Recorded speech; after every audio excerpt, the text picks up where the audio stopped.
I'm looking at two historic pieces of treasure here. A couple of ukulele banjos owned and played by George Formby. Firstly, this Dallas Model E. Dallas was a company who made a range of George Formby ukulele banjos, A, B, C, D and E. E was the top of the range, and he put his name on them. I think every one that was sold, he got half a crown. So he used to advertise them, have a lot of pictures taken with them for marketing, PR, but he did use them as well, and we know he had at least 3 Model Es. There's 2 on the picture of all his possessions when he passed away and his things were auctioned off, and there's pictures of him with another one as well with different markings on the fingerboard. So he certainly had 3, but this is perhaps the most interesting of all, and the significance of it is shown by the serial number on the back of the peghead. It's E1001, in other words the first ever Dallas E to be made. So they made it, they gave it to George, and he kept it for the rest of his life. And it's a smashing uke. I'm going to let you hear it.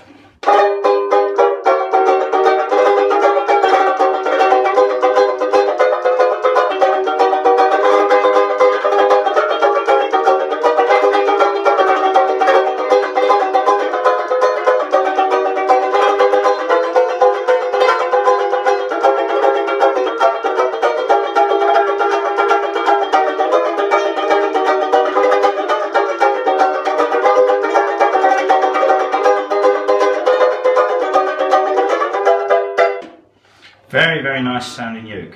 The history of it is interesting. At the auction after George's death, it was a very popular uke. You see it on the picture there. It's the one nearest the camera where all the ukes are laid out.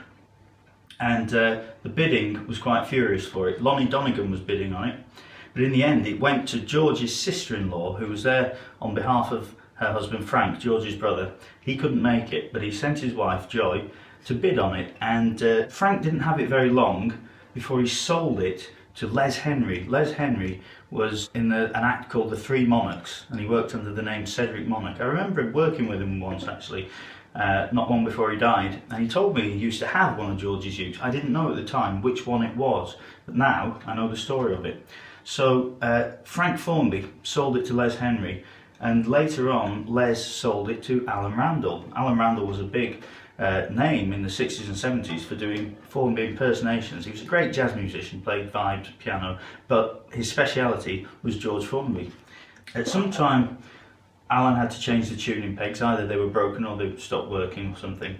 I think Les Henry had this gold band put around the resonator, probably in the 60s or 70s. But apart from that, it's entirely original. And there it is, the first ever Dallas Model E. The other uke here, again from Alan Randall's possessions, is a Gibson UB3. Very, very beautiful uke. George Formby was very fond of Gibson ukes. He had 3 UB3s and 3 UB2s. 2 of each he used quite prolifically. And this is one of them. This appears in a film he made in 1945 called I Didn't Do It. Very funny film, and he plays 2 smashing songs on it. I'll play the solo of one of those songs for you now.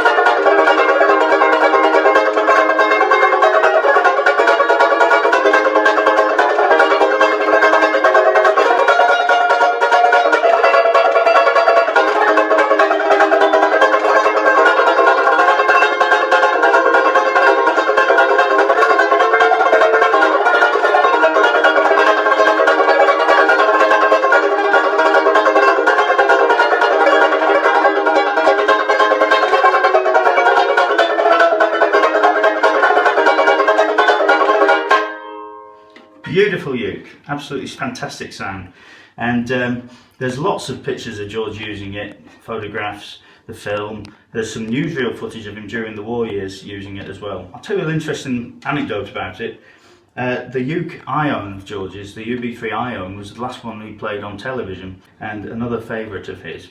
And inside the back of the resonator there's a number chalked inside, 3368, which is what Gibson's did with the serial numbers. They put them inside the back. And oddly enough, when I looked at this, I noticed on the back of the peg it had the same number, DG3368. So at some time, when George had them both, he must have taken the backs off to tighten up the vellums and put them back on the wrong one. But, well, it's been on there for at least 60 years, so I guess we'll leave it now. But it's an interesting little fact about it. Beautiful uke. I'll finish off with the other song from that film that he plays on it, called The Daring Young Man.